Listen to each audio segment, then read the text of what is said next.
Bagyan ng pinaghahandaan ng Senado ang magiging impeachment trial ni Vice President Sara Duterte. Araw ng Martes, ang session hall ay inayos na parang impeachment court. Ayon kay Senate President Francis Chis Escudero, normal lang ang nasabing paghanda dahil natanggap na ng Senado ang impeachment complaint.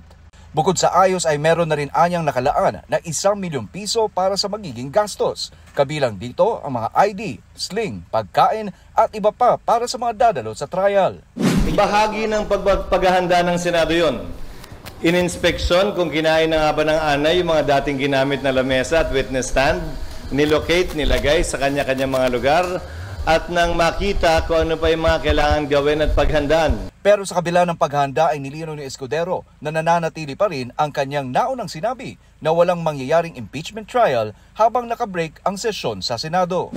Ano man ang sinasabi ni Numan, hanggat walang sesyon at hindi na-convene ang may sesyon, walang trial na pwede maganap habang kami nakareses. Klaro at maliwanag sa rules namin yun. Ginawa ni Escudero ang pahayag kasunod ng pagliham sa kanya ni Senate Minority Leader Aquilino Coco Pimentel III na naghihikayat na agad nang simulan ang paglilitis.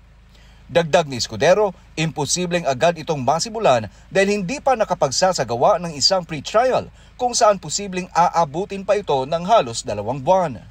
Hindi na aabot dahil magsasagutan pa din eh.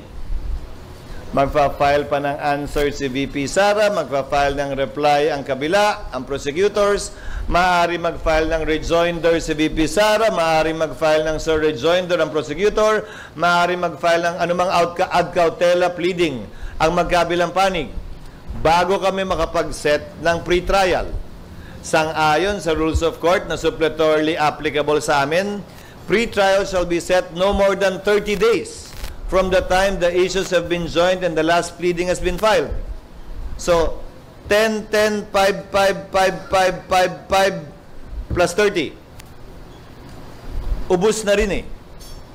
Kaugnay nito ay pinaubayan na ng liderato ng Senado sa Solicitor General ang pagtugon sa utos ng Korte Suprema na magkomento ukol sa petisyon na agarang aksyonan ang impeachment trial ng pangalawang Pangulo. Sinabi ni Escudero na walang paghahanda na isinasagawa ang Senado kaugnay sa utos ng Korte.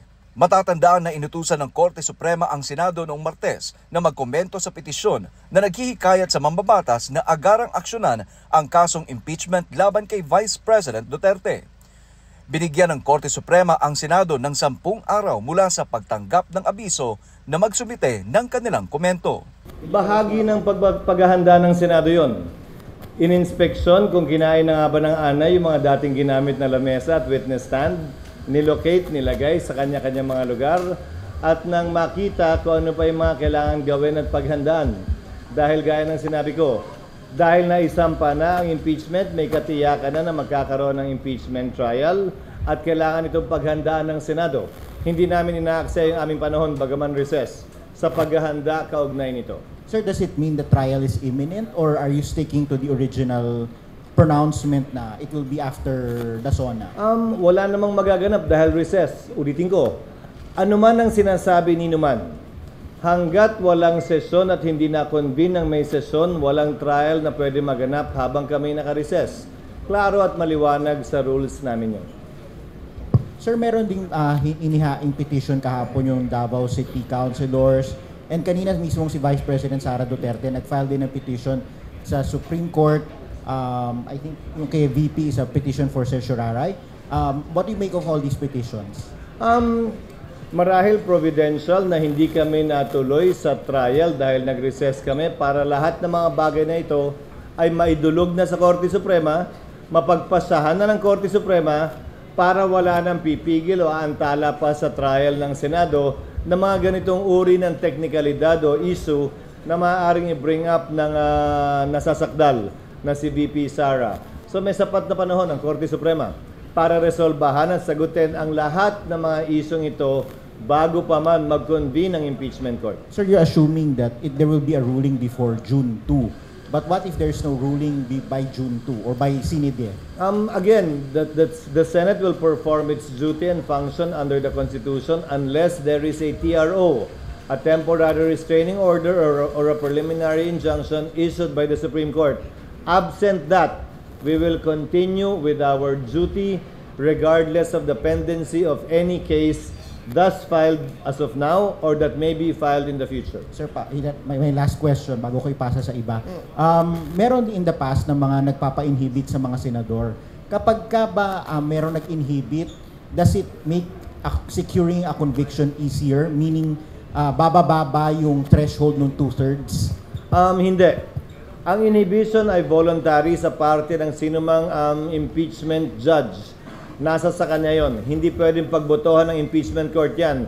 Na majority wins, may inhibit ang isang impeachment judge. Hindi ganoon yon. Voluntaryo ang pag-inhibit niya. At kung siya'y mag-inhibit, hindi mababago yung bilang na nakasaad sa saligang batas kaugnay ng 2/3 vote. So essentially, ang pag-inhibit o hindi pagboto, pagsali, ay bilang pabor sa nasasakdal. Dahil ang kinakailangang boto ay 2/3. Mag-inhibit, mag-absent, mag-abstain, bumoto ng no. Pare-pareho lang ang bilang nun. Papabor yon sa nasasakdal dahil ang binibilang to convict are 2/3 yes votes to convict. Sir, Mag-moderate na lang kayo. Dali na. hello. Sir, ang Korte Suprema doon sa petition for mandamus, may inihahanda na ba ang Senate na sagot? Wala. O comment? Why? Wala. Nirefer namin ang bagay na yan sa Solicitor General's Office. Bilang abogado na tumatayo sa pamahalaan, Solgen ang sasagot, Solgen ang a-appear, Solgen ang mag-handle ng kaso para sa Senado. So ang Senado mismo, walang ginagawang pagsagot o preparasyon para sagutin yon. Solgen ang tatayong abogado ng Senado ron. So hindi po manggagaling sa Senate yung comment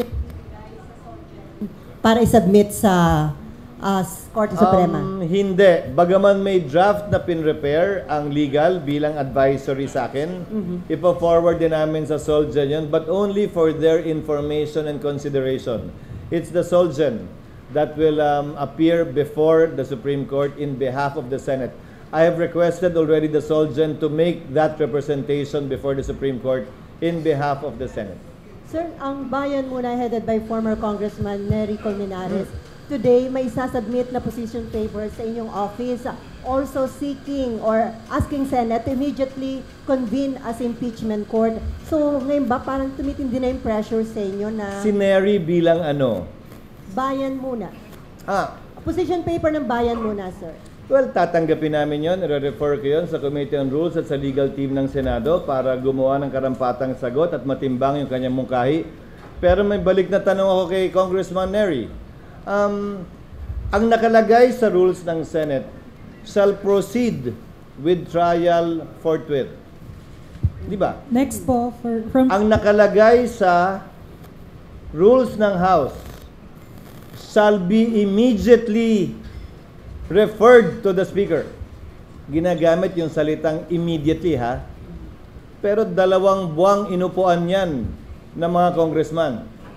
2 buwang inupuan yan ng mga complainant ngayon sa Senado. Kung ang interpretasyon nila ng immediately, yung salitang immediately talaga nandun, ha? Ay lumampas pa ng 2 buwan dahil hanggang ngayon di pa nila nire-refer. Sa katunayan, yung 3 impeachment complaint na bahagi ang bayan muna na nag-file ay in-archive na lamang at hindi pa rin nire-refer. Sino naman sila ngayon para madaliin kami samantalang sila naman ay tila hindi nagmamadali kaugnay sa kanilang reklamo mismo.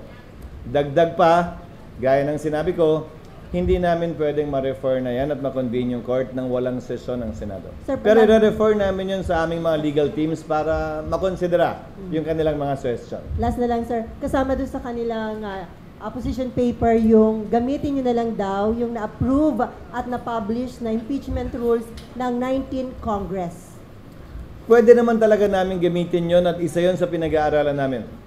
Dahil pag may binago kami sa rules na makakaapekto sa substantive rights ng kasalukuyang nasasakdal na si VP Sara, baka magreklamo na naman siya na, uy, binago lang talaga to para sa akin. Sadyang para patamaan ako, gamitin laban sa akin. So isa yun sa konsiderasyon sa pagbabago namin ng rules. Na ang babaguhin namin ay yung mga dapat baguhin na hindi naman makakaapekto sa kasalukuyang mga karapatan ni Vice President Duterte. So iko-considera po namin yon. Pero ulitin ko, Old rules man o new rules, kailangan may sesyon ang Senado, kailangan may sesyon ng Kongreso bago kami makapag-convene ng impeachment court. Bilang huling sagot sa katanungan mo, may pressure ba sa akin? Wala. Dahil tulad ng sinabi ko sa inyo, unang araw pala ng pagkakasampa ng impeachment. Sino mang pabor sa impeachment o tutol sa impeachment, hindi matimbang ang opinion para sa akin. Dahil patas, parehas at pantay namin tatratuhin itong impeachment at kasong ito nang walang pinapaboran, walang tinititigan, walang tinitingnan lamang. Next from PTV4, then Marlo. Parang boljak yung mga mic nyo. Clau, yung mic. Hello, good morning, sir. Yes. Sabi rin po ni Congressman Colmenares, under the Senate rules, pwede na raw po kayong gumawa ng preliminary action like sending a copy of the impeachment complaint to VP Sara Duterte and giving her 10 days to reply. Personally, I tend to agree with Congressman Nery Colmenares. However, prudence is the better part of valor. Hindi siya klarong nakalagay sa rules at isa yan sa pinag-aaralan naming iklaro sa rules. Nando naman na yan, hindi yan karagdagang kapangyarihan, ikaklaro lang. Para yan ang magawa namin sa recess dahil 2 linggo lamang ang sesyon ng Senado pag-resume namin sa June 2 at saka dahil may mga senador na mag-expire ang term sa June 30.